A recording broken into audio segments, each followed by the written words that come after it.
Saludos, esto es El Lunes.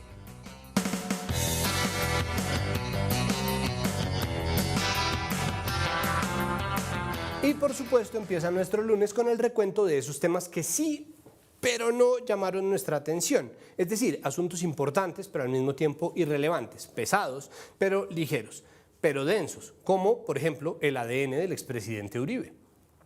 Porque la revista Semana, buscando, me imagino, salir en este recuento del programa del lunes y nada más porque no le veo otro sentido, sacó este importantísimo artículo que en realidad habla sobre el drama del confinamiento, porque a un año de la pandemia la gente sigue en sus casas desempleada por cuenta del ministro Carrasquilla y no tuvo otra opción que ocupar su tiempo en tonterías como hacer la genealogía de Álvaro Uribe, solo para concluir que el expresidente desciende de un faraón.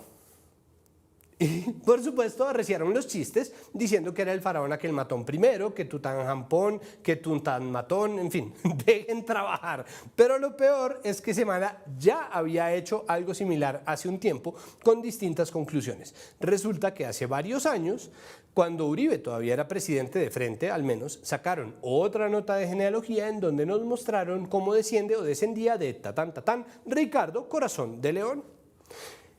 Que tiene sentido, si bien Ricardo I de Inglaterra no dejó a ningún hijo que sirviera para nada, pero sobre todo porque este es un país feudal, en donde un grupúsculo de familiares, amiguitos y promotores del uribismo, como la nobleza, acapara la tierra en detrimento de la gente que tiene que apostarse en los cinturones de miseria de los grandes centros urbanos, que tiene que dedicarse al comercio informal o que tiene que dedicarse a hacer la guerra, sea para el bando de su majestad o para el otro. En realidad, los otros, que finalmente son ejércitos compuestos de desempleo armado.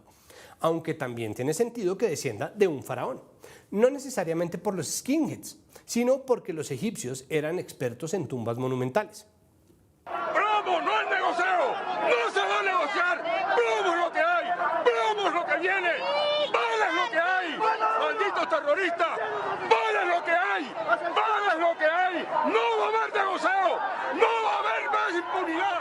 Y además de estos mensajes fronteros, les encantan también los mensajes crípticos, aunque en realidad nuestro genio de los jeroglíficos es aquí el escriba Fajartón.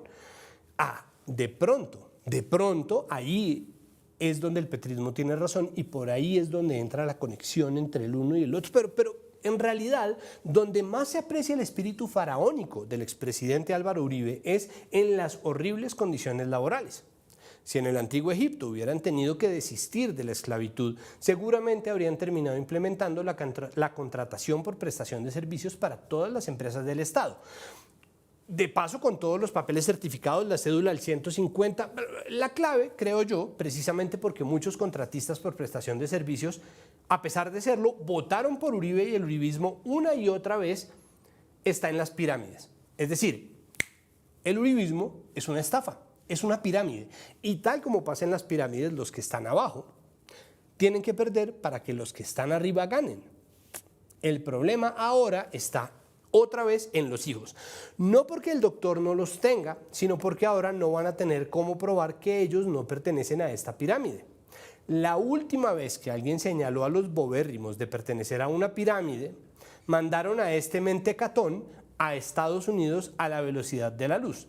Es más, acaban de llamar los abogados de la familia de los dos, ¿sí o no?, de los dos muchachitos a decirme que ellos no son ningunos inútiles, que por el contrario son millonarios, a diferencia mía, y que yo, ¿qué he logrado en mi vida? Que ni vendiendo collage, que cuesta 10% más de lo que cuestan las manillas que venden ellos dos, he hecho un solo peso. Y yo me atengo a la rectificación y les digo que ok, simplemente quisiera dejar claro que no es verdad que yo no haya logrado nada en la vida, sin ir más lejos. En este mismo instante me encuentro también apareciendo como invitado en la tele letal. A ver si ellos pueden estar en dos lugares al mismo tiempo. Y esa sería una cualidad muy útil para el uribismo porque cada tanto un uribista tiene que tener una coartada. En fin. Ahora, ¿qué irá a hacer Semana con esa demanda que le viene pierna arriba por volver a implicar a los Uribe en cuentos raros de pirámides? Aunque la verdad es que a Uribe siempre lo meten en esos cuentos raros y siempre tienen que ver con Medio Oriente y siempre son sus aliados. Ahora fue Semana, pero recuerden cuando Marta Lucía salió a hacer esta comparación horripilante entre Uribe y ni más ni menos que Jesús, que por si no lo recuerdan fue parte clave en la creación de los 12 apóstoles. Mucha traición se siente por los lados del uribismo. Sí, sí señora, pero no vamos a hablar de eso y en cambio podríamos hablar de Marta Lu, que salió a sacar pecho en este tuit, diciendo muy orgullosa, a ver, ¿dónde están los opinadores y los expertos que decían que no íbamos a ser capaces de vacunar a 1 millón de personas para finales de marzo? A ver, ya vamos en 600 y pico mil. Miren el tuit de Víctor Muñoz, ¿no? Entonces ahí se ve que vamos en 693.490. Y yo pienso, señora vicepresidenta, ¿vale la pena salir a celebrar un logro tan pequeño, si bien somos uno de los países más rezagados en su plan de vacunación? Es decir, aunque sea tu primer millón, es posible que ese millón no te dé para pegar en la radio. Pero ok, al menos, Marta Lu, espera a que se complete el millón para celebrar. Y entonces ahí sí vas a salir a braviarnos y puedes salir a celebrar como un futbolista, a hacernos, ¿qué pasó? Mi consejo simplemente es, y yo sé que te está llegando porque sé que estás viendo el lunes como los millones de televidentes que tenemos, simplemente mi consejo es pon mucha atención y aprende la lección de este video.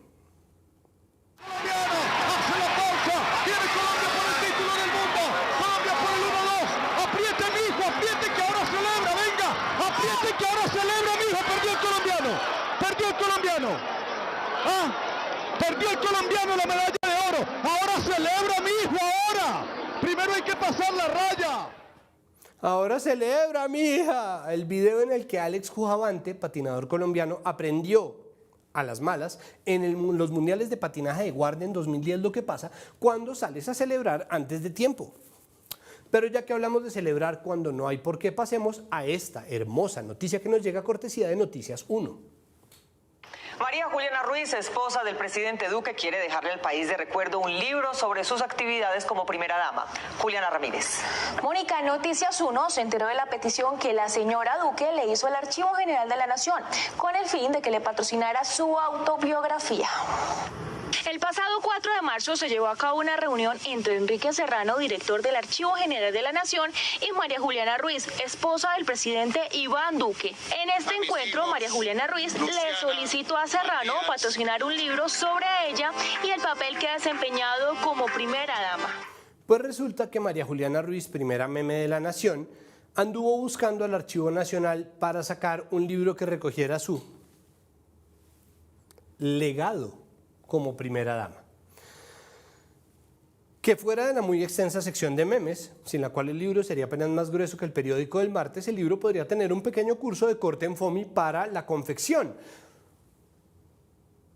Y ya salió en RCN la noticia de que el gobierno desmintió que esto fuera a pasar en realidad, es decir, que no es verdad que María Juliana estuviera pensando en sacar un libro, sino que estaba tratando de hacer un trabajo en pro de la memoria histórica nacional. El caso es que esto me recuerda mucho ese episodio en el cual sacaron un premio de las ciencias llamado María Juliana Ruiz y después todo el mundo les cayó encima, entonces salieron a desmentirlo, pero ya había una foto en donde había una pantalla que decía Premio María Juliana Ruiz y estaba efectivamente la mismísima María Juliana, no con la chaqueta de FOMI, sino con otra chaqueta.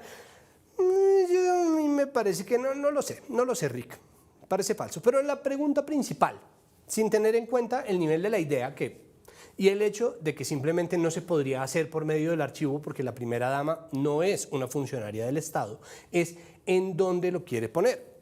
¿Lo quiere poner en autoayuda? ¿Lo quiere poner en política? ¿Lo quiere poner en ficción? ¿Lo quiere poner en humor? ¿Lo quiere poner en libritos de jeroglíficos como La Economía Naranja, que es el único libro que no explica el título que tiene?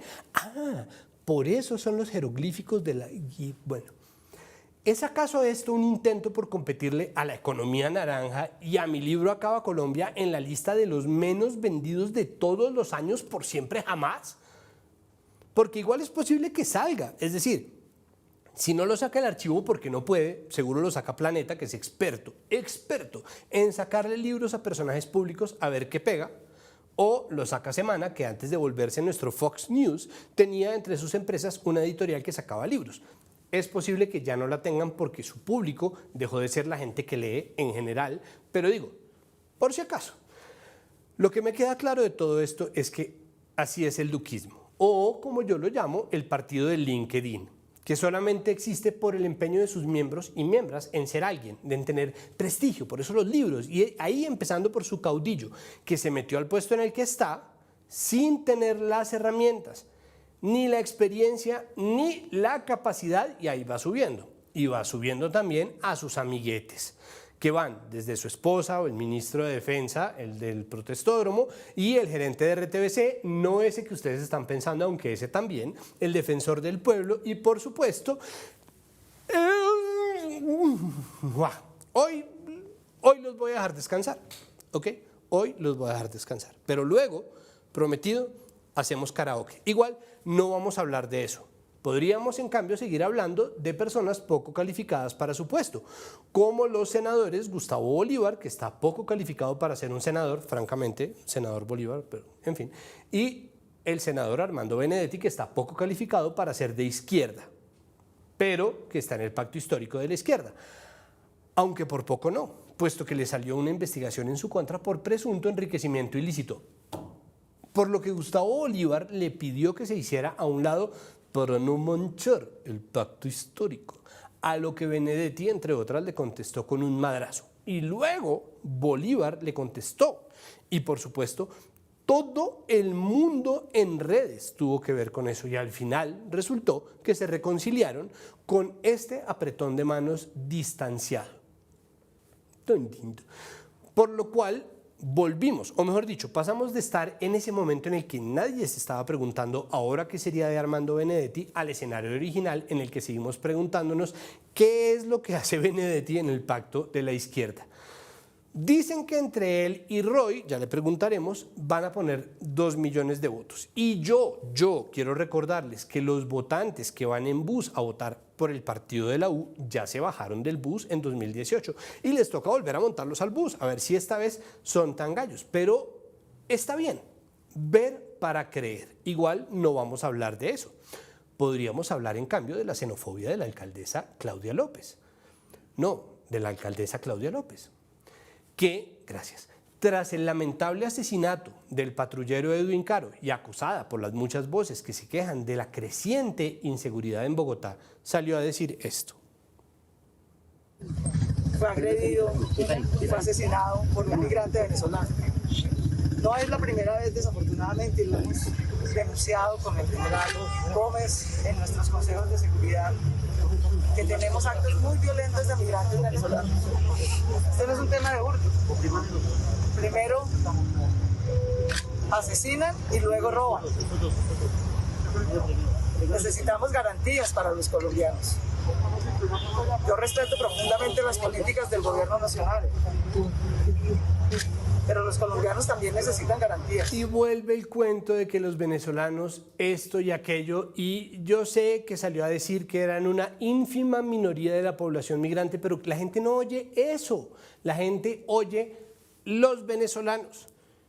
Y después además dijo, los colombianos necesitamos garantías, y después además en algún punto habló sobre empleos.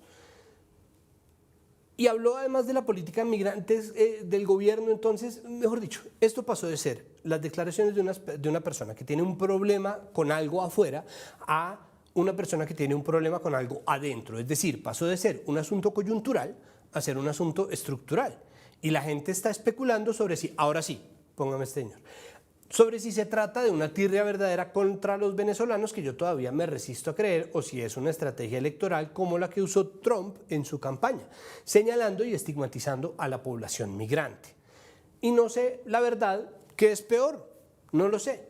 Si se trata de una convicción, eso es terrible, reprobable, Pero si eso se está usando como una estrategia, es terrible también, porque en este país resultó siendo la derecha la que se apropió del discurso de atención y protección a la población migrante, mientras los sectores alternativos salen a hacer declaraciones xenófobas.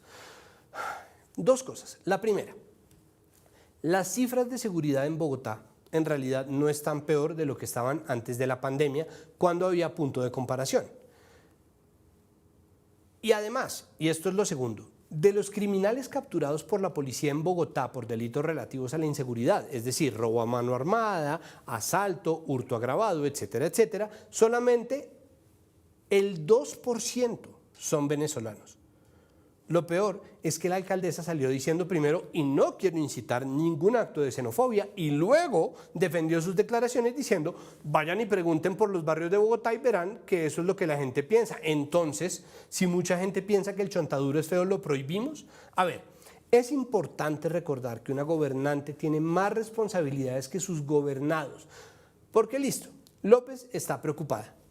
Ok, pero luego de las declaraciones que hizo, los mensajes xenófobos en redes subieron de manera alarmante, al punto en que la palabra venecos fue tendencia en Twitter casi 2 días completos seguidos. Por eso es muy importante recordar que las palabras tienen peso. Y de eso sí vamos a hablar, no de las declaraciones xenófobas e inaceptables de la alcaldesa Claudia López, sino de este otro mensaje. Néstor, aquí lo que estamos hablando es de un operativo que se hizo contra un terrorista que tenía una estructura narcoterrorista y que utilizaba a los jóvenes y los convertía en máquinas de guerra. Y dentro de sus principales acciones está la de reclutamiento de jóvenes para convertirlos en máquinas de guerra. Que desde que se dijo han generado réplicas que solo tienden a empeorar. Prueba una vez más de que cuando uno pone en puestos de poder a gente que no es apta para el cargo, genera problemas que pueden salirse de control. Vamos a hablar, en fin, de menores bombardeados, sea que Medicina Legal lo certifique o no. Y vamos a hablar de las declaraciones del ministro de Defensa y las implicaciones que tienen esas palabras. Ya volvemos a el lunes, luego de esta pausa.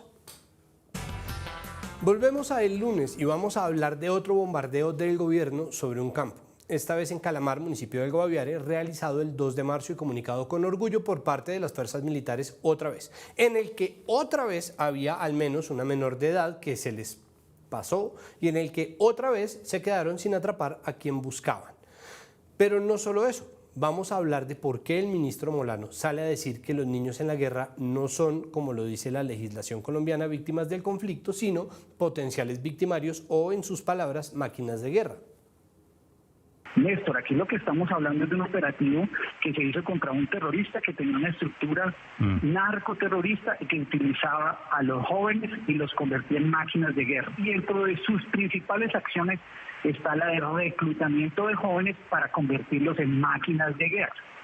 Reclutamiento de jóvenes que convierten en máquinas de guerra que estaban en un campamento terrorista planeando y recibiendo instrucción para desarrollar ataques terroristas. No, es un terrorista que recluta jóvenes y los convierte en máquinas de guerra. Siguen reclutando a estos jóvenes y los convierten en máquinas de guerra. Ahí debe estar el foco de la discusión y estas responsabilidades de Gentil Duarte y otros de utilizar y reclutar y convertir a los jóvenes en máquinas de guerra sigue. No fueron transformados y convertidos en máquinas de guerra por esta organización. ¿Quiénes son los responsables de reclutar a los jóvenes y convertirlos en máquinas de guerra? Son esas organizaciones, no es el Ejército Nacional. No reconoce eso como un delito de lesa humanidad, pues siguen cometiendo esa práctica y lo que los convierten es en máquinas de guerra. Y aquí lo que hay es unos jóvenes que los entrenan, los convierten en máquinas de guerra y aquí lo que tenemos que hacer es todos solidarizarnos con los niños de Colombia para evitar que no se pase.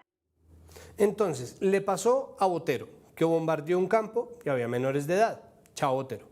Le pasó a Trujillo, que bombardeó un campo y había menores de edad. Y Trujillo no se fue.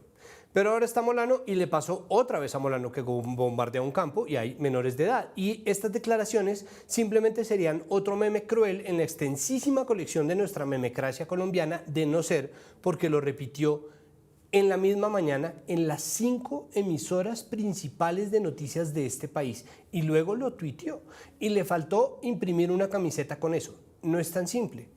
Es decir, hay muchas capas de victimización en estas declaraciones hasta hoy. Es decir, hasta hoy no se tenían cifras concretas, pero Medicina Legal esta mañana de lunes lanzó en la mañana finalmente un comunicado confirmando que solamente había una menor en el sitio del bombardeo, Dana, de 16 años. Este informe, sin embargo, omite esta información que nosotros encontramos en el Twitter de Ricardo Ospina de Blue Radio, que confirma que hay otra menor muerta tras el bombardeo, Jamie Sofía Vega, de 15 años, y el tuit contiene este video. ¿Por qué niegan que no hayan menores de edad? ¿Cuántos niños menores de edad no hayan allá? ¿Por qué tienen que negar esto? No lo oculten, acepten la realidad, por Dios, acepten que miren lo que estoy pasando, el dolor mío. Un dolor inocente que yo no sabía que mi hija estaba allá, me abacé por unos mensajes, unas notas que mandaron unos letreros, por eso me abacé yo. Por eso, miré mi nombre, mi hija Emery, y acá es menor de edad, por Dios. ¿Qué sabía de su hija? ¿Cuánto hace que no sabía? Ya mi hija hacía 2 años que no sabía, ella se me voló de la casa, no sabía que estaba allá. En donde queda claro que a esta niña no se la veía hace 2 años por su casa, lo cual coincidiría con las alertas tempranas emitidas por la Defensoría del Pueblo y publicadas, entre otras, por El Espectador. Alertas tempranas que dicen que efectivamente había menores en las filas de las disidencias de las FARC, lideradas por Gentil Duarte, que era el objetivo del bombardeo, precisamente en el municipio de Calamargo Aviare. Y por eso vamos a hablar con el abogado Rodrigo Prini, investigador de justicia. Rodrigo, bienvenido a El Lunes. Muchas gracias por la invitación y un saludo a todos los que nos escuchan. Muchísimas gracias. Y también vamos a hablar con el senador Roy Barreras, que ha liderado el control político a los distintos ministros de defensa y que además lidera el trabajo en la Comisión de Paz del Senado. Senador Barreras, bienvenido a El Lunes. Bienvenido, Santiago, usted a esta conversación. Gracias por la invitación. Bienvenido, Rodrigo, también, profesor Excelso, y a los internautas que nos acompañan. Bienvenidos esta tarde de lunes. Senador Barreras, empecemos hablando sobre este informe que publica Medicina Legal en la mañana de hoy lunes, porque es evidente que está Dana, de 16 años, pero también está Jamie y eso la omiten. ¿Esta información que está poniendo Medicina Legal es fidedigna, es confiable? ¿Cómo sabemos quién falta, quién no falta? Se hablaba hasta hace unos días de otros cuerpos que faltaba por entregar. ¿En qué está la investigación? Bien, me preguntas a mí, ¿verdad, Santiago? Sí, señor. Bueno, varias cosas. A ver, empecemos por ese comunicado. Aquí lo que es más grave es que hay una oficial intención de deshumanizar aún más, de hacer más cruda la guerra y de transmitirle a los soldados y policías de Colombia un mensaje perverso, y es que quien es un enemigo, no importa la edad, no importa si es un niño, mucho menos si es mayor pero es un estudiante o un campesino, si es un periodista o un tuitero o un influenciador, si es alguien que critica el sistema, si es alguien que opina que hay que defender la vida de los niños, como lo hemos hecho varios en estos días, entonces es catalogado como enemigo y puede disparársele. Ayer una columna del exfiscal Néstor Humberto Martínez en El Tiempo me acusaba a mí de bombardear las instituciones. Y por supuesto, cuando alguien bombardea las instituciones, pues es un enemigo a quien los agentes del Estado pueden disparar. El comunicado de Medicina Legal hoy es una muestra de esa deshumanización, la última muestra, porque usted lo mostró ahora y lo proyectó, Santiago. Ellos reconocen que hay la muerte de un menor que no habían reportado el 2 de marzo, que habían negado durante días, que solo ante el reclamo de los padres empezaron a reconocer los menores. No es el único caso. Pero en el comunicado son tan inhumanos que le quitan el nombre a Dana. Todo el país sabe que ella se llama Dana Montilla. Y sin embargo, no son capaces siquiera de identificarla. Dicen mujer adolescente de 16 años. Pero además, claro, se les olvida que hay otros 4 casos de niños desaparecidos. Hay 2 cadáveres en esa morgue que no han sido identificados porque esos bombardeos son tan crueles que solo quedan fragmentos y hay que hacer pruebas de ADN. Y hay que ver qué tan confiables son estos funcionarios, porque quiero recordar que cuando denuncié el bombardeo anterior en el Caquetá, pasaron 3 meses hasta que yo hice públicas las autopsias. Medicina Legal hasta entonces las guardó en algún congelador y se había ocultado a Colombia la muerte, en ese caso, de 8 niños, que yo creo que fueron 10. Aquí también están ocultando la muerte de otros. El comunicado nada dice del caso de Jamie Sofía Vega, de 15 años, y de los otros 2 cadáveres no identificados. Tampoco menciona, probablemente porque a medicina legal no le corresponde, los otros 2 niños heridos que llegaron al hospital de San José del Guaviare, que hay testimonio de la misma directora del hospital y que estaban en el campamento.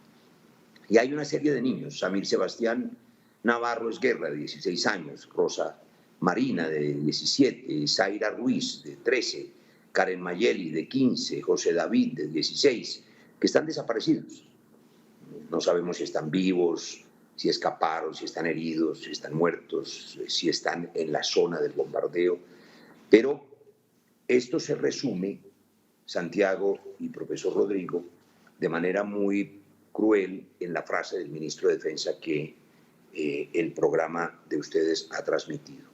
Cuando un ministro de Defensa civil, hay que decir civil, le transmite a soldados y policías 2 mensajes, cada uno peor que el otro: que los niños son máquinas de guerra, es decir, cuando hay una máquina se puede desbaratar la máquina sin ningún reato ético ni moral, y se olvida que los niños son niños, y además estos niños son víctimas del reclutamiento de los grupos ilegales que, por supuesto, por el abandono del Estado, esas familias vulnerables, bien sea porque las amenazan o porque les dan con qué comer o por todas las razones juntas, el Estado no protegió a esas familias. Y luego de que el niño está reclutado a la fuerza, entonces el Estado no lo rescata, sino que lo mata.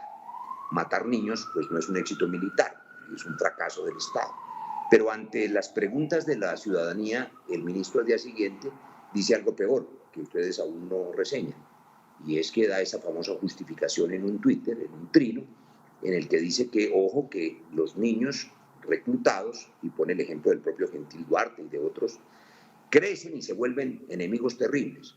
Es decir, justifica que hay que irlos matando pequeñitos para que cuando crezcan no sean enemigos. Yo nunca había visto en la historia de la violencia colombiana, y la he revisado, una declaración tan cruel y tan patética.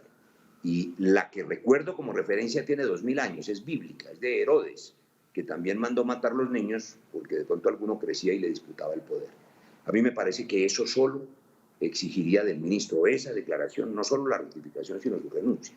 Y un asterisco a su primer comentario, Santiago: el ministro Trujillo, que en paz descanse, no se fue no porque no hubiera motivos.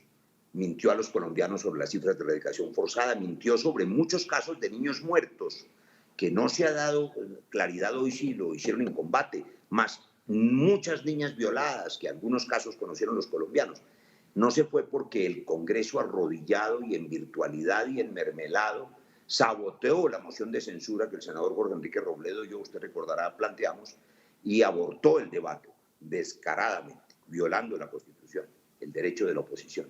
Por eso este nuevo bombardeo, con esta nueva declaración de los niños como máquinas de guerra, le anticipo, no tendrá consecuencias de moción de censura, porque hoy no hay un Congreso digno e independiente capaz de hacer el control político. Pero la opinión pública ya juzgó y ya sabe que este régimen tan indolente y tan inhumano tiene que ser derrotado.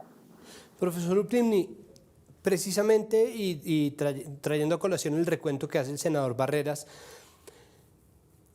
¿por qué no el Estado colombiano ¿por qué el Estado colombiano no se ha ocupado del asunto de los niños en el conflicto? Es decir, se han declarado víctimas, hay una legislación clara al respecto, efectivamente se espera que haya estrategias, pero parece que no pasa nada porque ya llevamos 3 bombardeos en los cuales termina informándose que, a pesar de las alertas tempranas de la Defensoría del Pueblo, se bombardeó sobre menores de edad. Entonces, ¿qué se va a hacer? ¿Qué se puede hacer? ¿A qué se debe esta inactividad del Estado? Yo creo que en estas decisiones de bombardeo, uno de los temas fundamentales es que los ministros, el gobierno, han defendido la idea de que un niño guerrillero, un adolescente guerrillero, es un combatiente como un adulto y por consiguiente es un objetivo militar legítimo y que por consiguiente pueden bombardearlo porque son unas máquinas de guerra, y que si se convirtieron en máquinas de guerra, la culpa es exclusivamente de la guerrilla. Pero entonces ahí se desconocen varios principios del derecho internacional humanitario. o sea, el derecho que trata de regular las guerras para que las guerras que siempre son atroces sean un poco menos atroces y respeten a la población civil y tengan ciertos criterios humanitarios. El primero es el principio de no reciprocidad. Es decir, en el derecho internacional humanitario, el hecho de que una parte viole el VIH no autoriza a la otra a violarlo. Es obvio que las guerrillas, al reclutar menores, están violando el derecho internacional humanitario y están cometiendo crímenes de guerra y por ellos deben responder. Pero el hecho de que ellas las hayan violado y tengan en sus campamentos a niños o adolescentes en armas no autoriza al Estado a considerarlos objetivo militar. Eso es como considerar que si la guerrilla secuestra a alguien y lo tiene en el campamento, entonces uno dice, como la guerrilla fue la que secuestró y está en el campamento, pues de malas yo puedo bombardear. No. Si uno considera que el niño adolescente guerrillero no es objetivo militar, no es en sí mismo un combatiente, sino una víctima, entonces el hecho de que la guerrilla sea responsable de su reclutamiento forzoso no autoriza el bombardeo por parte del ejército. Entonces la pregunta es, ¿puede uno considerar a un adolescente guerrillero como combatiente en términos del derecho internacional humanitario y por consiguiente considerar el objetivo militar y por consiguiente hacer esa acción de bombardearlo? Y la respuesta, yo creo, siguiendo las mejores opiniones contemporáneas al respecto, por ejemplo la del profesor René Provost de la Universidad de McGill en Canadá, yo creo que es la siguiente: el estatus del niño soldado o el adolescente guerrillero es un estatus que no es totalmente claro en el VIH. Sin embargo, la opinión más autorizada a mi juicio y que yo comparto es que en principio deben ser considerados como víctimas porque no se puede asimilar a un niño guerrillero, a un adolescente guerrillero, a un adulto guerrillero, por una simple razón, que no tiene la autonomía necesaria para decidir ir a la guerra. Y por eso se considera que todo reclutamiento de un menor, incluso con su aparente voluntad, es un crimen de reclutamiento forzado. Si él es una víctima y es una víctima de reclutamiento forzado, es contraintuitivo, es contradictorio decir, no, al mismo tiempo es un combatiente y por consiguiente es un objetivo militar. Eso suena totalmente contradictorio. Entonces, por eso lo que se dice, y que yo creo que es el punto central jurídico de esta discusión, es que en principio un niño guerrillero o un adolescente guerrillero debe presumirse víctima y población civil. Puede haber circunstancias particulares en donde ese adolescente guerrillero esté participando activamente en las hostilidades. Yo ponía un ejemplo en mi columna del domingo, que esa guerrilla haga un ataque a un poblado y el niño esté en ese ataque. En ese momento, uno puede decir, en ese momento puede ser atacado legítimamente por el ejército. Pero que ese niño esté en un campamento y entonces se diga que como está en un campamento y ya tiene uniforme guerrillero, deja de ser niño y se convierte en un adulto guerrillero, o como decía el senador Barreras en ese infortunado trino del ministro, como de pronto en el futuro llegue a ser un jefe guerrillero, entonces uno puede considerarlo hoy un objetivo militar. No, sigue siendo un niño y sigue estando sometido en principio a la protección del VIH. Y entonces, si está sometido a la protección del VIH y es población civil, salvo en esas circunstancias en que está participando activamente en las hostilidades, por ejemplo, haciendo parte de un ataque, que es otra hipótesis, no es la de este caso. Entonces, si él es población civil, entonces el Estado tiene lo que se llama en derecho internacional humanitario el deber de no atacarlo. Es lo que llama uno el principio de distinción. en la guerra se pueden atacar objetivos militares, pero no se pueden atacar a civiles. Entonces, si él está en un campamento, ¿qué es lo que tiene que hacer el ejército? ¿Qué es lo que tiene que hacer el ministro de Defensa? ¿Qué es lo que tiene que hacer el presidente de la República? Tiene que aplicar el principio de precaución. Es decir, tiene que hacer todos los esfuerzos por verificar si en ese campamento hay o no niños guerrilleros. Y si los hay, tiene que tomar todas las medidas de preocupación para evitar las afectaciones a estos niños, incluyendo la posibilidad de no realizar el bombardeo. Y eso es lo que no se ha hecho en ninguno de estos casos, porque como se asume que son combatientes y que son objetivo militar, entonces ¿para qué verificar si hay niños? Si uno dice que los niños son combatientes y son objetivo militar, no aplican el principio de precaución, no verifican si hay niños o no cuando hay toda la evidencia por las alertas tempranas que se han establecido de que ha habido esos reclutamientos forzados por parte de la guerrilla y que entonces muy probablemente habrá niños en esos campamentos. No se aplica el principio de precaución y con eso entonces se bombardea, como dije alguna vez, sin precaución y sin compasión. Entonces frente a eso se dice no, pero es que si uno asume esa tesis, entonces uno está autorizando que la guerrilla reclute niños para que los utilice como escudos humanos. Pues lo que debe hacer el Estado es prevenir esos reclutamientos y una vez ocurran esos reclutamientos tomar todas las medidas para rescatar a esos niños, pero no decir, como ya la guerrilla violó el VIH, ahora yo estoy autorizado a violar el VIH y entonces me pongo a bombardear indiscriminadamente. Creo que ahí está la falacia de la columna del domingo del exfiscal Martínez, que es decir, es que es imposible otra opción. No, son posibles otras acciones. Primero, prevenga el reclutamiento forzado. Y una de las grandes medidas para prevenir el reclutamiento forzado, esa es una de las grandes recomendaciones del general Dallaire, el canadiense que fue el único que tuvo una actitud digna en el genocidio de Ruanda y que es un experto en estos temas. Dice, una de las primeras medidas para realmente fortalecer el reclutamiento, prevenir el reclutamiento forzado es defender la protección del niño para que no sea nunca combatiente.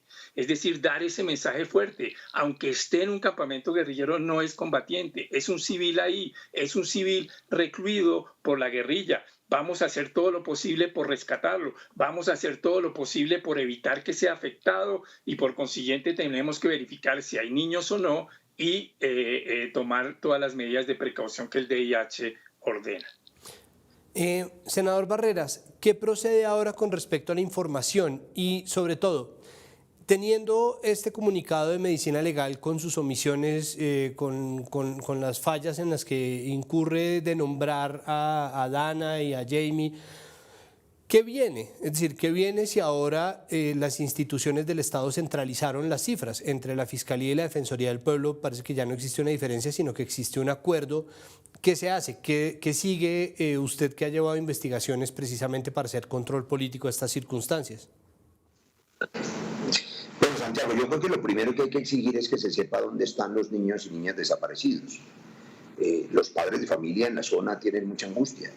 Puede que estén vivos, puede que estén heridos, puede que estén muertos en la zona del campamento. Aliviar el dolor de esas familias creo que es la primera urgencia y todas las instituciones, la Defensoría, la Fiscalía, las propias fuerzas militares deberían ocuparse de saber dónde están esos menores y, como decía esta madre adolorida, pues que no sigan negando que allí había menores. Lo siguiente, me parece que hay que definir un par de cosas, como lo ha dicho Rodrigo con precisión. El Estado de Derecho, ese artefacto institucional en el que todos debemos creer para dejar de comportarnos como fieras, tiene que ser legítimo. Cuando el Estado pierde legitimidad, entonces los ciudadanos ya no le creen y ya no le obedecen y es el caos. Cada quien hace justicia por su propia mano. No es un Estado legítimo el Estado que mata a sus propios jóvenes y a sus propios niños. Alguien me preguntaba en estos días, uno de los padres de familia de la zona, ¿en qué otro país de América Latina, y yo añado en qué otro país de Europa o de cualquier otra zona, por lo menos de Occidente, los gobiernos bombardean su propio territorio para combatir la delincuencia? Y además con la causa de la muerte de menores. Y me parece que estas actuaciones y las declaraciones del ministro deslegitiman la autoridad. Está claro, y para los padres de familia y que nos escuchan, que la guerra es cruel y dolorosa, y como bien decía Rodrigo, en algunas circunstancias especiales, digamos, un joven que dispara un fusil, si tiene 15 años, pues esa bala de fusil también es capaz de matar a un soldado, y el soldado, que es también hijo de una familia campesina, tiene derecho a defenderse. Pero eso es exclusivamente cuando está al ataque, cuando está siendo parte activa, como dice Rodrigo, de las hostilidades. Unos muchachos que están secuestrados o reclutados a la fuerza, durmiendo en un campamento, y les tiran unas bombas en la cabeza, pues por supuesto violan también el principio de proporcionalidad, además del principio de distinción y de precaución del VIH. Pero además no solamente es porque no tienen la precaución de saber que hay niños. Las organizaciones de investigación, cuestión pública y de justicia, hace pocos meses confirmaron lo que había denunciado yo hace casi 2 años y año y medio, y es que el ministro Botero y los altos mandos sabían en el caso del Caquetá que había niños, y a pesar de eso continuaron con la operación, y por eso murieron 8 niños, que insisto, yo creo que fueron 10. De manera que sí sabían, y sin embargo eso no los detuvo. ¿Cuándo el Estado debe perseguir a los delincuentes? Pues siempre que pueda, sin afectar a la población civil y sin afectar sobre todo a los menores de edad. El reclutamiento forzoso, no lo hemos dicho en esta tarde, es responsabilidad, por supuesto, en primer lugar, de las organizaciones ilegales que cometen ese crimen aprovechando la vulnerabilidad de esas familias. Pero también quiero hacer una precisión, porque empiezan a repetir el discurso oficial a propósito de si estos niños eran niños guerrilleros o no. Yo creo que no, porque Gentil Duarte, en mi opinión, no es un guerrillero. Lo fue un desertor de la paz, y yo creo que es un delincuente dedicado al narcotráfico. Creo que dedicó el resto de su vida a ese negocio ilegal, y me parece que es el primer responsable de ese reclutamiento. Pero hay que volver a decir que el Estado debe rescatar a esos niños frágiles, vulnerables, esas niñas, y no matarlos. Eso no puede proclamarse como un éxito militar. Termino por decir a su pregunta a propósito de qué sigue. Pues a mí me parece que en el corto plazo el ministro aún no ha dado respuestas adecuadas a esa filosofía, y dejo este elemento de juicio sobre la mesa. No es un hecho aislado la declaración del ministro a propósito de que los niños cuando crezcan son peligrosos y es mejor irlos aniquilando. Eso dijeron en San José de Apartado los paramilitares en aquella masacre, cuando mataron varios niños y dejaron claro ese mensaje. Pero que lo diga un ministro de Estado es una cosa absolutamente cruel. Hay además otros elementos preocupantes. En las escuelas de formación militar, hoy en la Escuela Superior de Guerra, le informan a los soldados, informan así a los suboficiales y oficiales en lo que llaman las guerras de quinta generación. En ellas, dicen ellos, los periodistas, los críticos, los tuiteros, los estudiantes, son combatientes que utilizan el computador y el teléfono móvil para hacerle daño a las instituciones, pero los catalogan como combatientes. Por tanto, le meten en la mente, en el cerebro, al soldado que está en el territorio que puede disparar contra esas personas, o al policía que puede disparar contra los estudiantes en Bogotá. De manera que aquí lo que hay es una cultura de la muerte y una deshumanización del ejercicio del poder que lo deslegitima.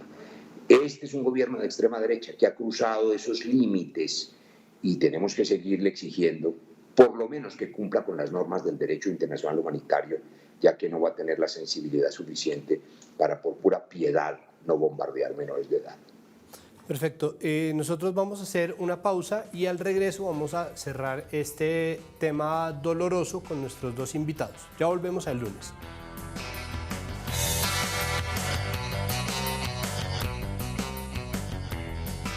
Seguimos en el lunes y hablando sobre los bombardeos de campos y territorios que estarían ocupados por menores de edad, con el conocimiento o no del gobierno, con el conocimiento o no del Estado, y nos encontramos con el profesor Rodrigo Uprini de Justicia y con el senador Roy Barreras. Profesor Uprini, para terminar me gustaría preguntarle a usted por el papel de la Defensoría del Pueblo. La Defensoría del Pueblo, que ha venido cobrando cada vez menos y menos relevancia. ¿Qué papel juega cuando se trata de una población tan vulnerable y sobre todo tan vulnerable a los ojos de la legislación colombiana como lo son los menores de edad?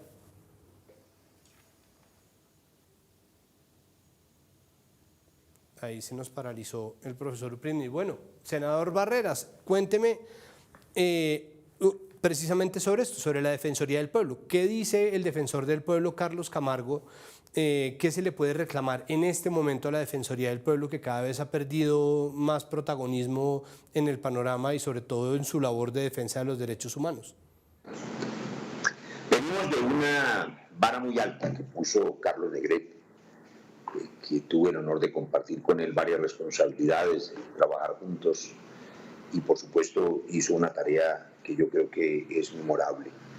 El nuevo defensor tiene la responsabilidad de mantener esa sensibilidad por los seres humanos. Esta mañana escuché en medios de comunicación, Santiago, que la Defensoría había dispuesto de una misión especial al Guaviare para acompañar a los familiares, a los padres y madres de los niños que están desaparecidos. Ojalá sea así, pero por supuesto para los órganos de control en general, con este sistema político que tenemos y con el talante del gobierno que busca concentrar poder, el reto enorme también del registrador, por ejemplo, es otro asunto que tiene que ver con el arbitraje de la democracia, es mantener la independencia, es poner por encima del origen de su poder, en el caso del defensor, por supuesto, la terna del presidente, poner los derechos de las víctimas, porque pues el defensor del pueblo es el defensor del pueblo, no puede ser el defensor del gobierno.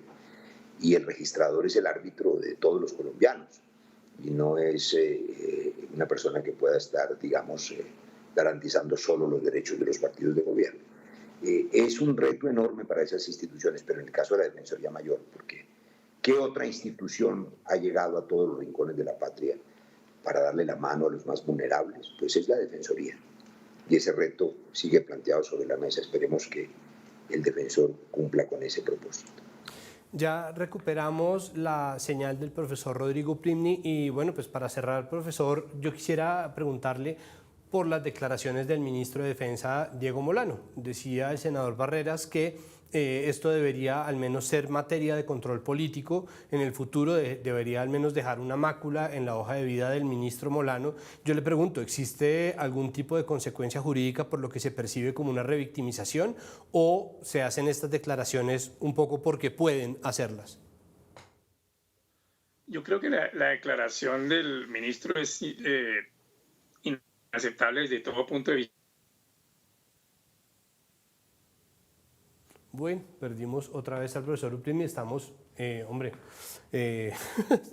experimentando dificultades técnicas como siempre. Pues bueno, senador Barreras, me gustaría entonces cerrar con usted preguntándole sobre qué debería entonces el Estado hacer en términos, o sea, ya habló Rodrigo Primni sobre qué se hace para prevenir el reclutamiento forzado, pero ¿qué se hace ahora? Es decir, ahora que sabemos que esto está pasando, ahora que sabemos que eventualmente va a volver a ocurrir un bombardeo de estos, que tal vez volvamos a enterarnos, pues ¿qué va a pasar? Es decir, no creo que estemos todavía tarde para hacer algo y todavía existen muchos niños, muchas niñas que podemos nosotros salvar de esto, pero ¿cuál es el mecanismo correcto para empezar a sacar a los menores de la guerra?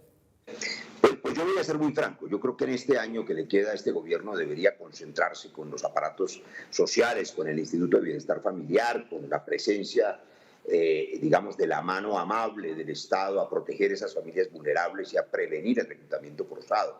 En vez de llegar con helicópteros artillados y aviones Cafir a bombardear los campamentos de menores, debería llegar con la mano del Estado para proteger esas familias, para darles aquello que el Estado no les está dando, que es protección a esas familias vulnerables. Y por supuesto, el Estado tiene derecho, y las fuerzas militares, quiero decirle, a perseguir a los delincuentes, pero con la debida precaución, como ha dicho Rodrigo, y además con la sensibilidad humana. Y cuando aparecen estos errores militares, si es que son errores, cuando aparecen estos daños colaterales, como los llaman en la crueldad de la guerra, pues lo que no puede pasar es que se justifiquen diciendo que, como hemos dicho tantas veces, los niños se pueden matar porque son máquinas. Yo creo que lo mínimo que tiene que hacer cualquier ministro de Defensa Civil en una sociedad democrática es lamentar la muerte de esos niños, solidarizarse con las mamás, con las familias, tratar de evitar que eso vuelva a ocurrir. Y la opinión de ustedes, los medios de comunicación y estos espacios, es muy importante para exigirle a este gobierno un poco más de humanidad, que no sea tan indolente. Eso en el corto plazo. En el mediano plazo, dentro de un año, todos estos motivos acumulados, les digo, nos llevarán a exigir el cambio de gobierno y seguramente a hacer lo que los demócratas podemos hacer, que es derrotarlos en las urnas, porque este régimen es un régimen que privilegia la guerra y la muerte, y hay que devolver al país al camino de la vida y de la paz y de la solución dialogada a los conflictos. Gracias, Santiago, y despídame, Rodrigo, cuando salga de la imagen congelada, por favor. Cuando salga así de este momento ahí hipotecnológico. Muchísimas gracias, senador Barreras. Muchas gracias. Feliz semana. Gracias. E igualmente gracias al profesor Rodrigo Primni en la distancia. De verdad, muchas gracias. Hasta aquí nuestra emisión de hoy, y antes de irnos, una reflexión. Es importante recordar, como lo dije al comienzo de nuestro tema, que las palabras tienen peso. Es más, en nuestra entrevista, en nuestra primera emisión, en la entrevista con José Miguel Vivanco, director ejecutivo de Human Rights Watch para América, él hablaba de cómo el gobierno siempre lo recibía con las palabras correctas. Es decir, el gobierno y este gobierno lo recibía diciendo: sí, nosotros lamentamos la muerte de los líderes sociales, de los excombatientes, nosotros estamos pendientes de hacer esto y aquello, como somos aquí en Colombia. Nosotros sabemos perfectamente qué decir. Por eso resulta tan intrigante lo que salió a decir, en cambio, el ministro Diego Molano. Lo que me hace pensar que tal vez estamos en un punto de desgaste de la democracia para el que no hay vuelta atrás. Es decir, tal vez estamos en un momento en el que simplemente se puede decir cualquier cosa que uno se le venga a la cabeza, o revictimizar de manera aleve a una población vulnerable, como lo son los y las menores de edad en un escenario de conflicto. O tal vez se puede salir a utilizar la excusa del conflicto y el derecho internacional humanitario, que está hecho para momentos excepcionales como la guerra, cuando en realidad no hay una guerra, porque las disidencias de las FARC ya no son un grupo político en combate, sino se tratan como un grupo criminal. Todo apunta simplemente a que hay un Estado, un gobierno que está tan absolutamente desconectado de la realidad, tan absolutamente desconectado de las necesidades de la gente, que la gente tiene que salir a buscar otros lugares, otros escenarios, otros escampaderos en los cuales pueda al menos surtir efecto la más mínima noción de humanidad. Tal vez sea la Corte Penal Internacional, tal vez sea la historia del conflicto que están pretendiendo borrar, esas cifras que están centralizando para que nosotros dejemos de enterarnos. Tal vez sea esa pelea ridícula que se está montando en las redes sobre, ay, era simplemente una menor de edad, como si una no fueran ya demasiados menores de edad en el conflicto armado, o en la guerra contra el crimen, o en como quiera que lo van a llamar la próxima vez que el ministro Molano salga a decir lo que tenga que decir en las principales emisoras del país. Dicho esto, y antes de irme, quiero expresar primero mi rechazo absoluto y mi solidaridad con Alejandro Riaño por esas amenazas que recibió por parte de algún tuitero anónimo, troll, bot o como se llame. Nadie que se dedique al humor, a burlarse del poder, tiene que sufrir ni tiene que sentir miedo por estar haciendo su oficio. La democracia se mide precisamente por la salud de los medios de comunicación y por la salud también de sus comediantes. De manera que, Alejandro, toda mi solidaridad. Y toda mi solidaridad, si de algo sirve, con Ginette Bedoya, porque en el juicio que se estaba llevando a cabo entre Ginette Bedoya contra el Estado colombiano en la Corte Interamericana de Derechos Humanos, el Estado colombiano decidió, sin ningún tipo de bases y sin ningún tipo de precedentes, pararse de la mesa alegando falta de garantías. Una falta de garantías que por supuesto no existe y que no aqueja de ninguna manera al Estado colombiano, que debe responder 2 décadas después por el horrible caso de Ginette Bedoya, una mujer valiente que es ejemplo para todos y todas nosotros, de quien debemos aprender y a quien debemos proteger con esta solidaridad que espero que le llegue en la distancia. Hasta aquí el lunes. Muchísimas gracias por su audiencia. Nos vemos la próxima semana con más de, hombre, quién sabe qué va a llegar de aquí a una semana. Por favor, cuídense. Muchísimas gracias. Chao.